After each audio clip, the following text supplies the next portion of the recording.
Assalamualaikum warahmatullahi wabarakatuh. Bismillahirrahmanirrahim. Alhamdulillahi rabbil alamin. Wassalatu wassalamu ala asyrafil anbiya'i wal mursalin wa ala alihi wa ashabihi wa man tabi'ahu ila yaumiddin. Subhanaka la ilma lana illa ma 'allamtana innaka antal alimul hakim. Rabbi shrah li sadri wa yassir li amri wahlul 'uqdatam min lisani yafqahu qawli. Wa qala Allah subhanahu wa ta'ala fi kitabihil aziz. A'udzu billahi minasy syaithanir rajim. Bismillahirrahmanirrahim. Alhamdulillahi rabbil alamin. Ar-Rahmanir Rahim. Maliki yaumiddin. Iyyaka na'budu wa iyyaka nasta'in. Ihdinas siratal mustaqim. Siratal ladzina an'amta 'alaihim ghairil maghdubi 'alaihim waladdallin.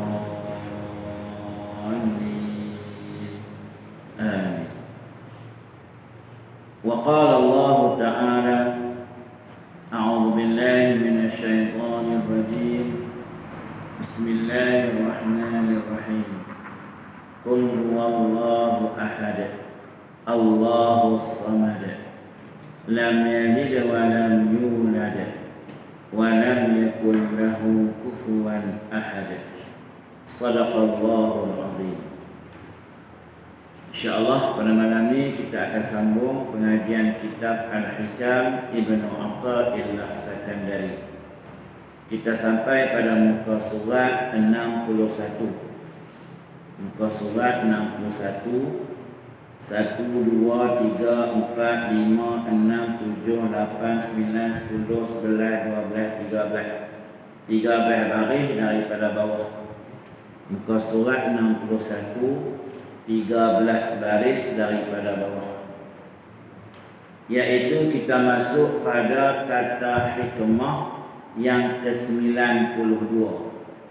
Maknanya kita dah sampai pada kata hikmah yang ke-92. Kita berbaris dulu.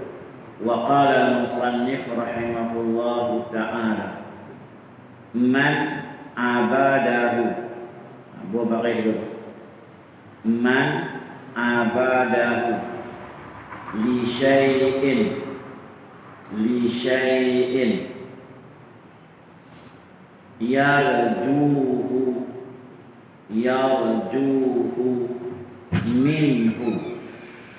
yarjuhu minhu aw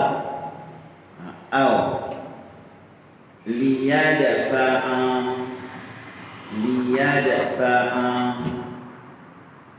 bi ta'atihi wuruda waw ra waw dan huruf waw tertanggal tu, kena buh satu lagi waw. Wuruda, tu huruf waw tak ada tu. Wuruda. Al-uqubati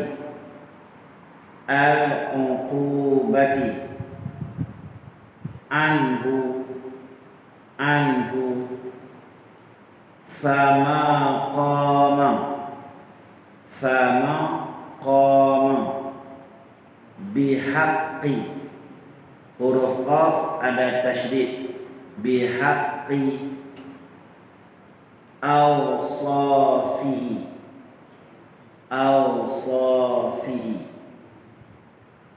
Wa qala al-musannif rahimahullahu ta'ala man abadahu li syai' yarjuhu min aw liyadfa'a bi ta'atihi wurudal uqubati anhu fama qama bihaqqi awsafih. Barang siapa menyembah Allah kerana suatu yang diharapnya daripadanya, atau kerana menolakkan ia dengan taatnya, akan datang seksa daripadanya, maka tiadalah ia berdiri pada hak segala sifatnya, kerana bahawasanya hak Tuhan atas segala hamba itu, bahawa menyembah mereka itu akan Dia kerana segala sifatnya yang jamilah. Kata musannif rahimahullah ta'ala, barang siapa menyembah Allah, kita sembah Allah subhanahu wa ta'ala. Bila sebut kata sembah, menyembah, kita kena kembali kepada bahasa Arab, yaitu perkataan man abadahu. Bila sebut kata abad, makna menyembah. Bila sebut kata menyembah dalam konteks bahasa Arab ini, bila kata menyembah itu bukanlah makna sembahyang semata-mata. Bila sebut kata menyembah, maknanya mengabdikan diri kepada Allah. Apa maksud mengabdikan diri? Mengabdikan diri membawa makna melakukan apa sahaja yang diperintahkan dan meninggalkan apa sahaja yang dilarang. Sebagai contoh, Allah subhanahu wa ta'ala memerintahkan kita supaya makan makanan yang halal. Itu juga menyembah. Dengan kita faham menyembah ni bukan semayang tu je. Apa sahaja kita mengabdikan diri kepada Allah, memperhambakan diri kepada Allah dengan menjadikan segala perintah Allah kita ikuti dan segala larangan Allah kita tinggalkan. Baik. Barang siapa menyembah Allah, bila sebutkan menyembah Allah tu faham kan? Makna sembahyang, puasa, zakat, makan benda yang halal, tolong semualah.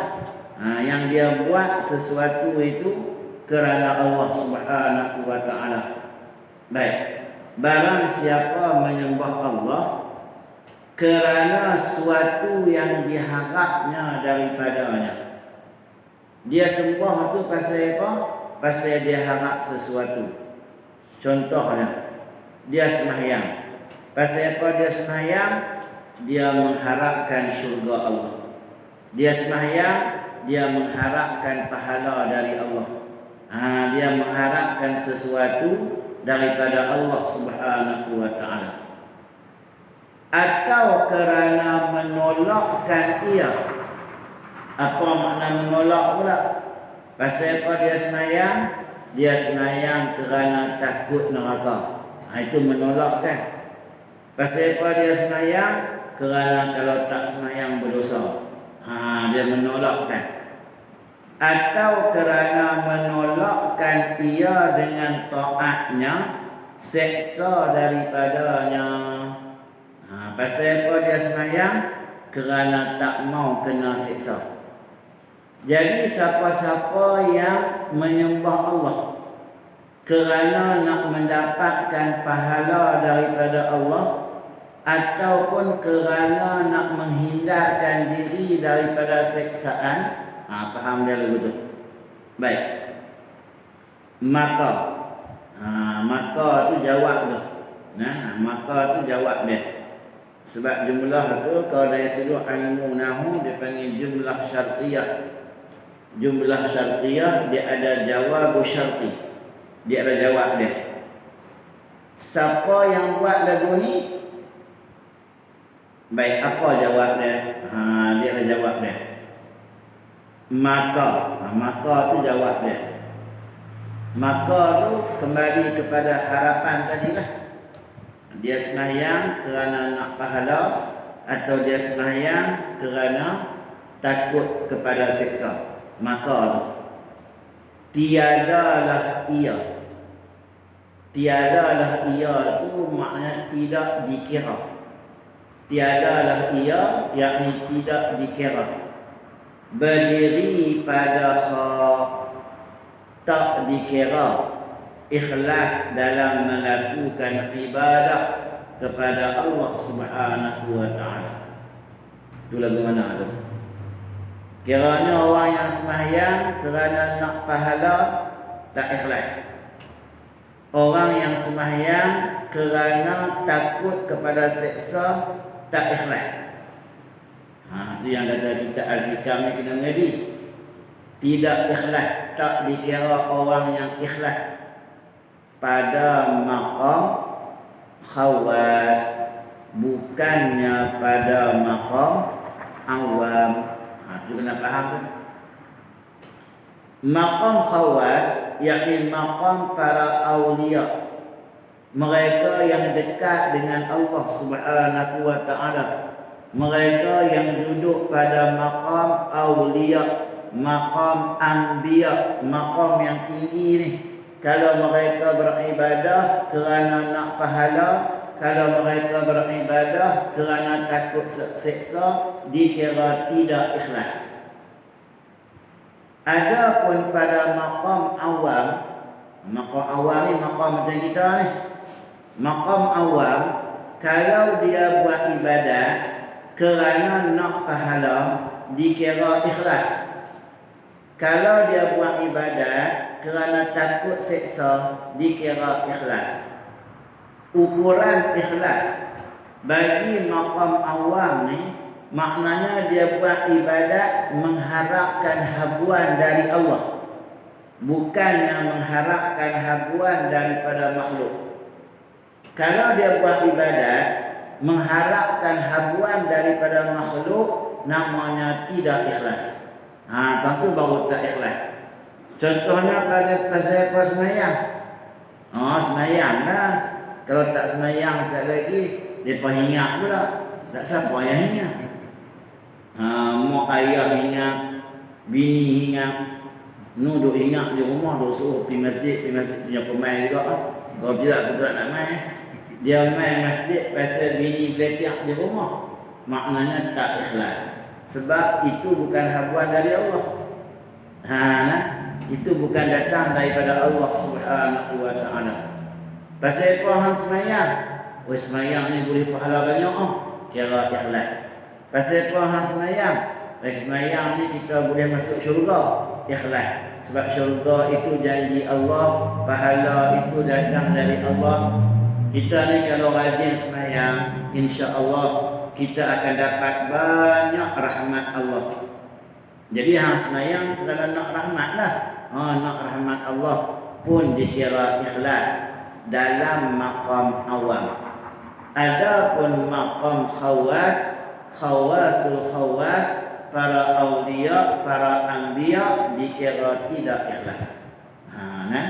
Baik. Segala sifatnya kerana bahawasanya hak Tuhan atas segala hamba itu. Apa makna hak Tuhan atas segala hamba itu? Maknanya tanggungjawab kita terhadap Allah. Apa tanggungjawab kita terhadap Allah? Bahawa menyembah mereka itu akan Dia. Kita bukan ada kerja lain. Tanggungjawab kita terhadap Allah ialah menyembah Allah. Itu saja. Firman Allah Subhanahu wa ta'ala, "Wa ma khalaqatul jinna wal ins illa liya'budun." Tidak aku jadikan jin dan manusia melainkan untuk menyembah, untuk beribadat. Itu tanggungjawab kita. Jadi kita buat apa pun mesti kerana Allah. Jangan ada sedikit pun kerana dunia, kerana makhluk, kerana manusia, atau kerana sesuatu yang lain yang bukan datang daripada Allah Subhanahu wa ta'ala. Pasal apa hang tolong dia? Moga-moga Allah Ta'ala memberkati hidup aku. Ikhlas. Lagu tu. Pasal apa hang tolong dia? Baru dia tahu aku siapa. Tak ikhlas. Tak ikhlas. Baru dia tahu kata aku ni siapa. Baru dia tahu kata aku ni rajin tolong orang. Barulah dia tahu kata aku ni bukan duk saja. Aku ni duk fikir macam mana lah nak tolong mereka. Barulah mereka hormat ke aku, mereka muliakan aku habis. Tak ada. Lagu tu aja. Faham dia lagu tu aja. Dalam kehidupan kita ni. Apa saja yang kita buat, kita mengharapkan sesuatu daripada Allah Subhanahu wa taala bagi maqam awam. Maqam awam macam kita tu. Kerana segala sifatnya yang jamilah, yakni sifat Allah Subhanahu wa taala yang jamilah, yang cantik. Baik. Kemudian kata musannif rahimahullahu taala, maka barang siapa menyembah Allah kerana suatu, maka ada ia bagi suatu itu dan terdindinglah ia kepadanya.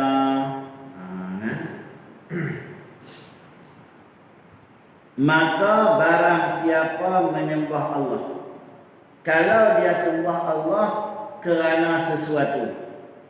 Baik, sekarang ni kita gabungkan dua-dua sekali. Maksudnya bukan kerana Allah. Bila sebut bukan kerana Allah, kerana makhluk. Kerana makhluk. Kalau maqam awam ni kerana syurga pun tak mau. Ada. Itu maqam dia. Kalau maqam kita ni buat ibadat kerana nak syurga, kira ikhlas. Yang tu tak ada masalah.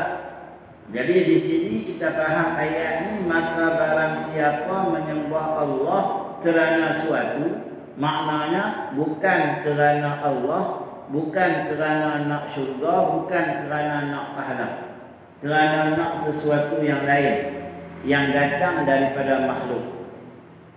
Maka ia bagi suatu itu. Apa makna maka ia bagi suatu itu? Prosa modernnya faham lagu mana? Dapatlah apa yang kita nak. Pasal apa hang tolong dia? Supaya orang kenal aku siapa? Dapatlah orang kenal. Dapatlah yang kita nak supaya orang muliakan kita, orang hormat kita. Orang hormatlah kita. Orang muliakanlah kita. Orang sanjungkanlah kita. Boleh yang tu. Bila boleh yang tu, dia nak main apa dalam hati ni? Hak kita bimbang ni, dia nak main riak. Dia nak main ujuk. Dia nak main takabur. Nak main yang tu. Nak pasal apa? Pasal kita buat sesuatu kerana nak mendapatkan yang tu. Bila kita nak yang tu, bolehlah yang tu. Dan terdindinglah. Allahu Akbar. Terdinding makna terhijab. Dan terdindinglah, terhijab, terhalang. Dan terdindinglah ia kepadanya. Terdindinglah ia kepada Allah. Terhalanglah ia kepada Allah. Tang mana yang ada terhalangnya? Sekiranya dia tidak mendapat kemuliaan, maka dia tidak akan melakukannya. Habis. Dia akan pilih, dia akan jadi begitu. Kalau tidak, tiap-tiap tahun nak tolong mereka. Tolong pada 10 tahun nak tolong, apa pun tak boleh. Tak nak tolong lah. Tak ada apa lah. Sebab apa? Sebab dia bukan kerana Allah Ta'ala. Maka terdindinglah ia. Bila dia tak dapat, maka dia akan meninggalkannya. Sebab itulah, jangan sekali-kali kita buat sesuatu amalan kerana makhluk. Kerana ia akan mendinding kita daripada kita dengan Allah Subhanahu wa taala. Baik kan? Sebab itulah bila kita nak mendidik anak-anak dalam soal yang berkaitan dengan agama atau pendidikan agama ni, yang berkaitan dengan menyembah Allah Subhanahu wa taala, jangan sekali-kali kita mendidik anak-anak dengan kita menanam dalam hati mereka kehendak atau kemahuan kepada dunia. Contoh dia lagu ni. Baik. Kalau kata abang sembahyang, ayah bagi 10 ringgit. Jangan. Bukan ajak anak dengan wang ringgit untuk nak sembahyang, untuk nak buat ibadat. Kalau dia duduk paksa, kalau dia dapat keputusan paksa yang elok, kita nak bagi duit, nak bagi basikal, nak bagi apa pun bagilah. UPSA dapat elok, PMA dapat elok, SPM dapat elok, kita nak beli sesuatu untuk dia. Beli tak masalah. Tapi cerita sembahyang, cerita puasa, cerita hubungan dengan Allah Ta'ala, jangan sekali-kali kita ajak dengan material, dengan kebendaan. Tak bagi, tak bayar. Dia kaya dia hidup. Dari didik dari kecil. Bila sampai besar, pasal apa yang tak pergi jemaah ni? 3 kali jemaah dah. Ayah tak bagi pun, ayah hutang saya berapa ringgit tu. La Allah, apa-apanya dulu dia pergi jemaah itu, ayah tak bagi duit dah. Lepas tu jemaah sebelum tu pun tak, dia tuntut balik kali tak pergi lah. Pasal apa? Pasal tak. Nampak tak? Pasal kita duk didik daripada kecil. Duk didik daripada kecil, lagu tu, akhirnya ibadat dia kepada material. Maka kita mengajar dia supaya beribadah kepada Allah dengan cara yang tidak ikhlas. Itu satu cara yang bukan salah, amat salah.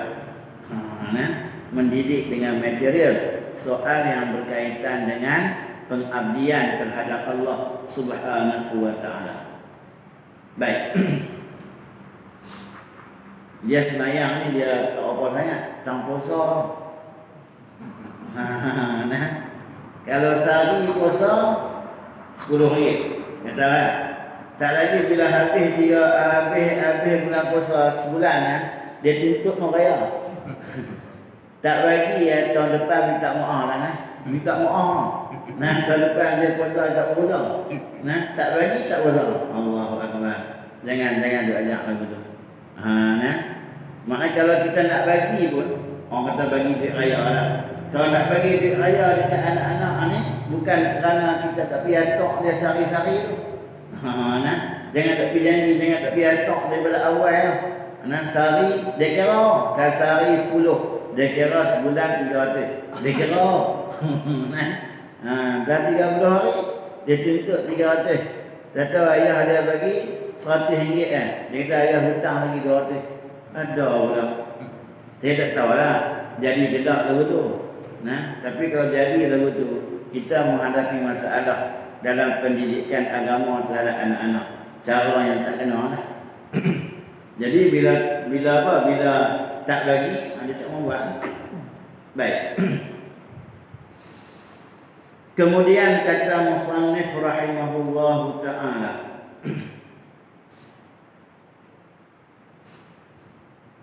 maka sayugianya atas hamba itu bahawa mengerjakan amal ia bagi Tuhannya Azza wa Jalla kerana jalalnya dan azamahnya dan barang yang atasnya daripada segala keelokan sifatnya yang tiada sukut di dalamnya. Jikalau menyalahi ia akan demikian itu dan mengerjakan ia atas bahagian nafsunya, maka tiadalah berdiri pada hak sifat Tuhannya. Dan adalah yang demikian kejadian daripada jahil dan ghaflah dan tiada kasihnya bagi Tuhannya dan tiada ma'rifahnya. Kata musannif rahimahullahu ta'ala, maka sayugia. Apa makna sayugia ni? Perkataan sayugia itu merujuk kepada makna intibah. Maknanya yang kita kena ambil perhatian. Maka sayugia ni nak abang ni benda hak kita kena ambil perhatian. Dengar elok-elok, amal elok-elok. Begitu. maka sayudia atas hamba itu, ini atas kita ni, apa yang kita nak kena buat ni, yang kita ni namanya hamba Allah Subhanahu wa ta'ala. Kalaulah kita ni benar-benar hamba Allah, apa yang kita nak kena buat ni? Bagi Tuhannya, yakni mengerjakan amal bagi Tuhannya Azza wa Jalla kerana jalannya. Apa makna jalan? Yakni kerana kebesaran Allah dan azamahnya, kerana keagungan Allah. Kita buat amalan kerana kebesaran dan keagungan Allah. Tanilah yang dihuraikan oleh para ulama, bila dia buat amalan kerana rahmat Allah, nak rahmat Allah, nak barakah, nak hidayah, nak riayah, nak pahala dan sebagainya, maka dikira sebagai ikhlas.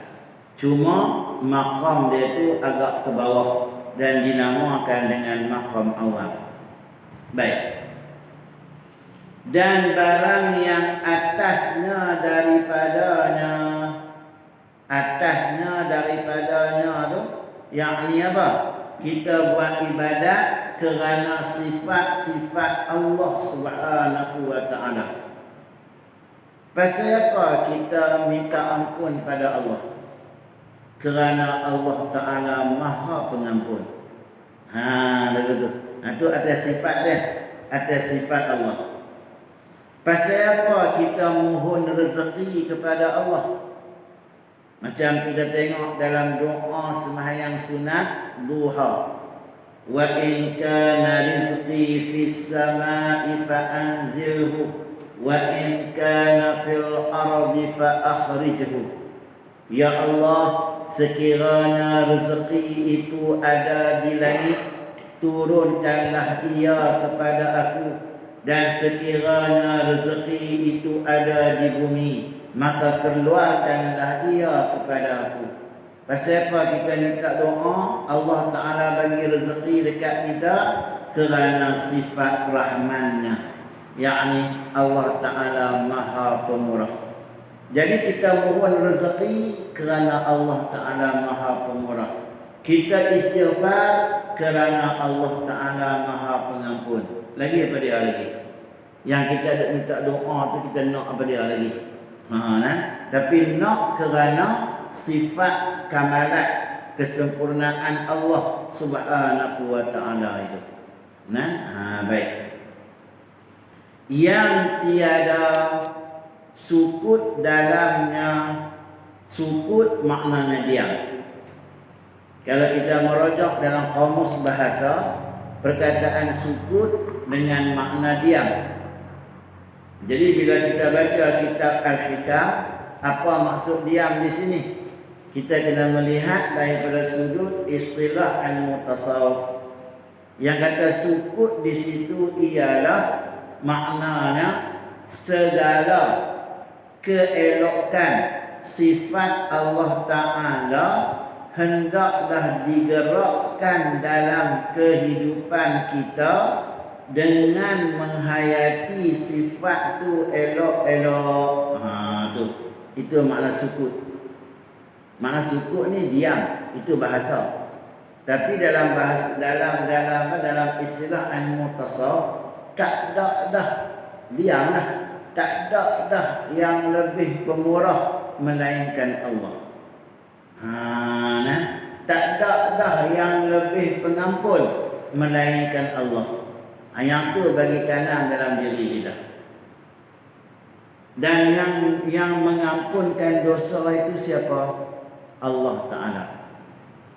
Sebab itulah, kalaulah kita buat dosa banyak mana sekalipun, walaupun dosa itu terlalu banyak, seperti buih-buih di lautan sekalipun, ingatlah Allah Ta'ala Maha Pengampun. Begitu. Allah Ta'ala Maha Pengampun. Sebab tu dalam istilah orang yang beriman, tidak ada istilah putus asa. Putus asa ni bukan sifat orang yang beriman.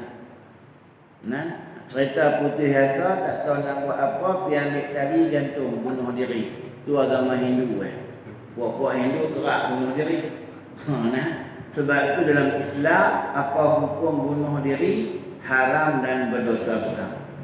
Kerana semua datang daripada Allah Ta'ala. Pegang tu kemah-kemah, bagi kemah-kemah. Macam mana hak kita duk hadapi sekarang ni lah, COVID-19 mai daripada Allah. Tak ada satu pun mai daripada makhluk. Dan Allah Ta'ala Maha Perkasa. Sebab tu kalau kita tengok dalam rawatan Islam, dalam rawatan Islam, di sana ada satu doa menyebut la shifaa illa shifauk. Tidak ada penyembuh yang lebih mujarab melainkan kesembuhan daripada Engkau ya Allah. Amailah yang tu banyak-banyak. Kerana Allah Ta'ala yang mendatangkan dan Allah Ta'ala lah yang menghilangkan. Allah Ta'ala yang menghidupkan dan Allah Ta'ala lah yang mematikan. Duk mengaji dah dalam ilmu tauhid. Dan semua makhluk ini bersifat baharu. Tak ada satu pun makhluk yang bersifat qadim. Jadi coronavirus ni benda baharu. Bila kata baharu, ia menerima binasa. Ia bukan bersifat qadim. Dia menerima binasa. Kita pun tahu dia binasa. Dia bukan boleh duduk dalam badan manusia lama-lama, tak 14 hari je. Cuma dah badan kawan tu tak tahan, habis lah. Yang tu lah. Lepas tu dia mati, habis lah. Sembuh keluar. Tu lah. Dah keluar daripada hospital hak mana positif ni, sistem imuniti badan lagi kuat kan? Daripada hak tak kena. Dia jadi lagi kemat. Kita dah fikir daripada ikut mana.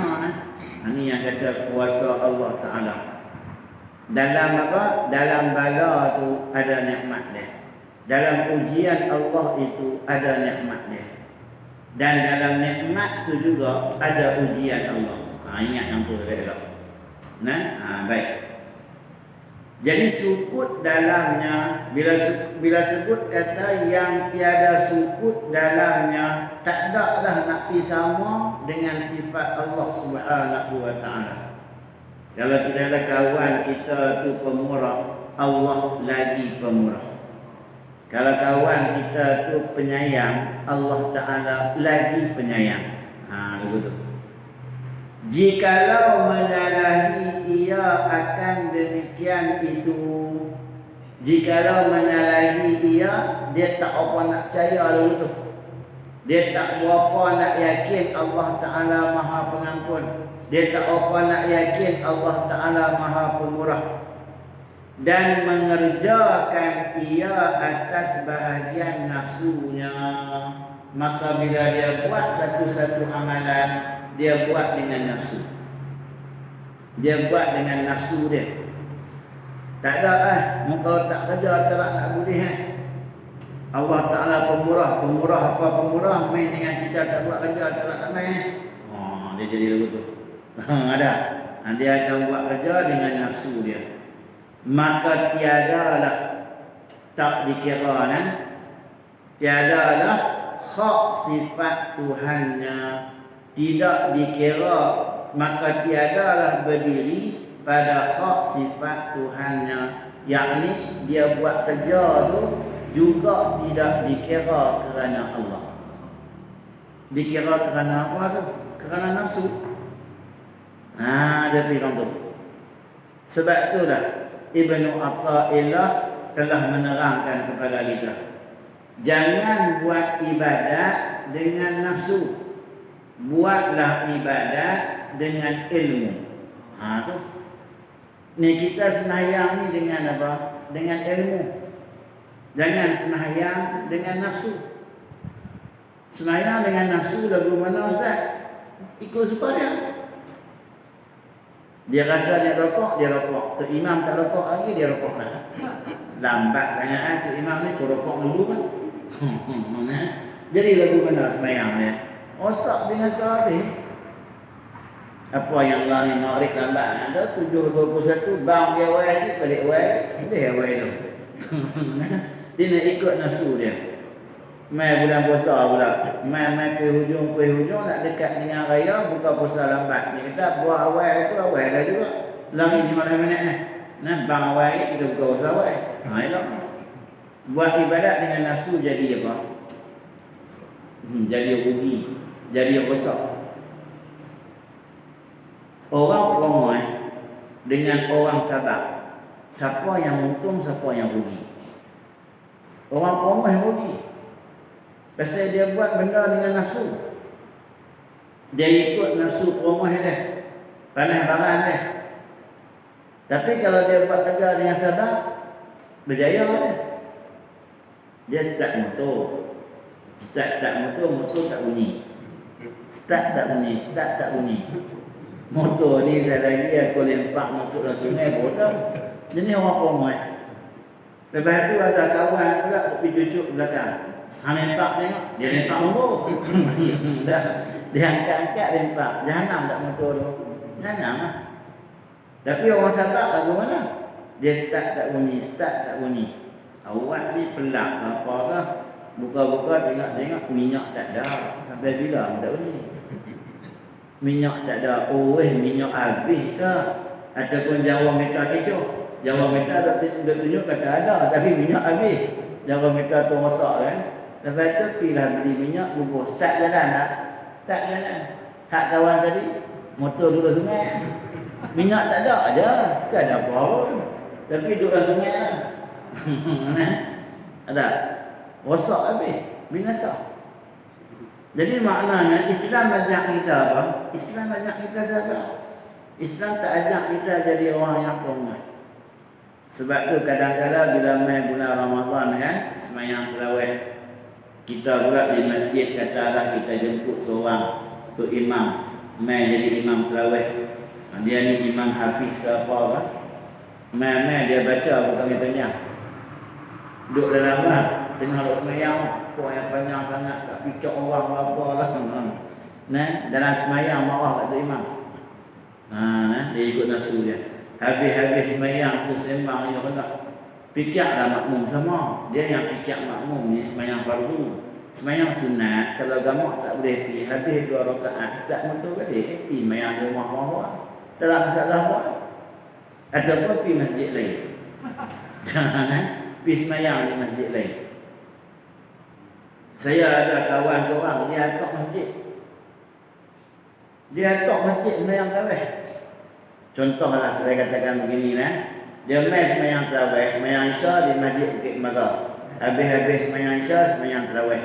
Sembahyang tarawih 2 rakaat di Masjid Temaga ni, Masjid Bukit Temaga ni. Habis 2 rakaat dia start motor dia pergi kat rumah direct pula. Dia bilang tu pula. Sembahyang tarawih juga 2 rakaat. Lepas tu pergi buka senau pula. Tak tahulah. Dia atok. Dia atok habis. Tu nak buat berapa tu? 8 ke 20 orang tak tahu lah dekat dia. Dia syok dia kan. Pergi masjid lain pula.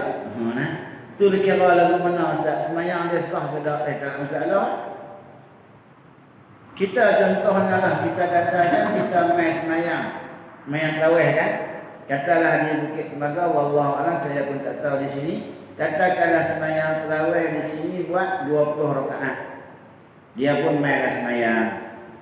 Main semayang tarawih di sini masuk rakaat yang ke-8. Rakaat yang ke-8 rasa tak selesa, sakit perut. Contohnya tak selesa perut kan. Lepas itu dia pun start motor balik. Sampai di rumah, selesai qada hajat apa semua cukup, ambil air semayang, dia sambung balik semayang tarawih di rumah dia. Lagi 12 rakaat. Boleh tak? Boleh, tak ada masalah apa. Apa yang jadi masalahnya? Yang lebih mahal kata imam pasal apa? Agama tak larat 2 rakaat start motor pergi balik semayang dia. Tak perlu jadi satu isu semayang sunat. Kalau semayang sembahyang fardu memang dilarang oleh baginda Nabi SAW. Jangan kamu baca ayat yang panjang-panjang dalam sembahyang fardu. Sembahyang sunat tak ada masalah. Nabi sembahyang sunat ni rokoknya sama lama dengan berdirinya. Kalau kita berkata, sebab tu rokok dengan sujud dalam istilah ilmu fiqh dia panggil rukun panjang. Rukun pendeknya ialah apa dia ni, i'tidal dan duduk antara dua sujud. Itu dia panggil rukun pendek. Sebab tu sujud disunatkan lama. Begitulah juga dengan rokok. Kalau dalam sembahyang sunat, sembahyang fardu janganlah. Sembahyang fardu duduk lama sikit. Makmum duduk panggung kepala lah, tak naik tak balik. Panggung kepala tak naik lagi, tak balik. Dalam kepala tu ikut imam tak ada dah apa-apa. Dia main macam-macam. Nah, baik. Insya-Allah nanti kita akan sambung pada kata musannif rahimahullah taala.